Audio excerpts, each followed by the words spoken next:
Bonjour et bienvenue dans cette nouvelle vidéo. On parle aujourd'hui d'une pierre peu connue en lithothérapie. J'ai nommé l'apophilite, appelée également pierre des médiums, qui est toujours sous une forme taillée en fait de pyramide. Et on voit ici sa brillance. C'est une pierre extrêmement lumineuse qui va ressembler un petit peu au cristal de roche, mais elle a vraiment ce côté très brillant, voilà, qui lui appartient. Et le fait de la reconnaître, c'est vraiment par la taille, voilà, qui lui est associée et qui ressemble à une pyramide. De ce fait, on va surtout la retrouver en forme de pierre, voilà. De temps en temps, on peut la retrouver sous forme de pendentif également, mais plus bizarrement, on ne pourrait pas la retrouver, voilà, en bracelet parce que ça peut être simplement un cristal de roche qu'on vous vendrait en fait pour de l'apophilite. Donc il faut vraiment être très méfiant là-dessus, et comme j'expliquais, elle a vraiment son côté voilà très brillant, beaucoup plus lumineux que le cristal de roche. Quelles sont les vertus de cette pierre que l'on appelle apophilite et qu'on nomme carrément la pierre des médiums? L'apophilite est une pierre de purification. Le fait qu'elle soit un petit peu en pyramide, eh bien, ça nous rappelle la notion énergétique, ça nous rappelle l'Égypte. On va pouvoir la poser à différents endroits du corps et elle va amener une nouvelle énergie pure et fraîche. Elle est vraiment là pour nettoyer, purifier nos énergies. Elle va agir sur le plan émotionnel parce qu'elle va vraiment aider sur le plan physique tout ce qui est en lien énergétique avec les émotions bloquées. En ce sens, elle va travailler sur les poumons, elle va travailler sur toute la sphère ORL.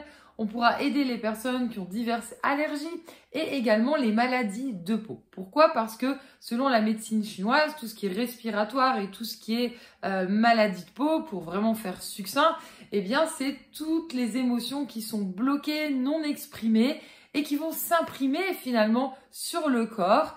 Et l'idée, c'est ici de pouvoir travailler énergétiquement pour s'en libérer et améliorer en fait le quotidien tout simplement.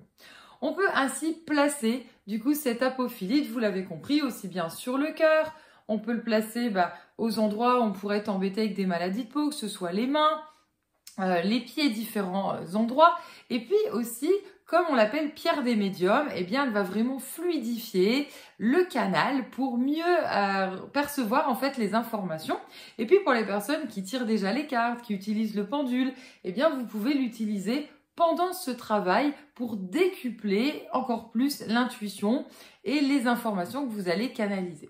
On peut en méditation la placer directement sur le troisième œil pour, en ce sens, décupler également tous les contacts qu'on souhaite, voilà, que ce soit avec des défunts si vous pratiquez, ou au niveau des guides et des anges. Alors, j'ai parlé des défunts, bien sûr, en toute sécurité et avec ceux qui vous sont affectifs. Je vous déconseille fortement de contacter en fait le tout venant, c'est-à-dire les esprits qui traînent toujours autour de nous, pour ne pas vous en attirer et avoir de soucis.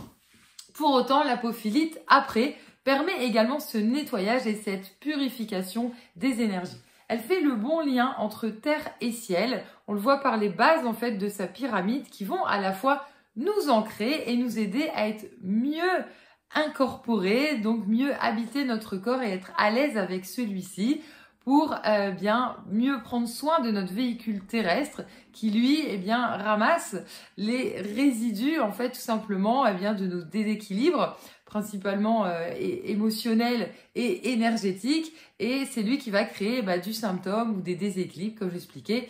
Ici on parlait surtout de tout ce qui était respiratoire et cutané. Donc l'apophilite, vous pouvez l'utiliser principalement, comme l'expliqué, en méditation. Vous pouvez aussi la placer la nuit sous l'oreiller pour booster les contacts, et également la journée si on veut vraiment aider à se libérer des émotions. Si par exemple au niveau du travail, ça peut être compliqué, on peut tout à fait la porter dans une poche. Comme elle est sous forme de pyramide et que c'est assez puissant, on conseille souvent de la mettre dans un petit pochon, voilà, pour pas qu'au niveau de votre aura, ce soit trop violent à un endroit précis. Sauf si vous arrivez à la placer à l'endroit précis où vous avez justement des soucis, par exemple cutanés. Voilà. Vous pouvez retrouver sur notre site l'aurorcéleste.com Cette apophilite, vous voyez, hein, elle peut être aussi bien grande, mais alors petite, elle est déjà très efficace.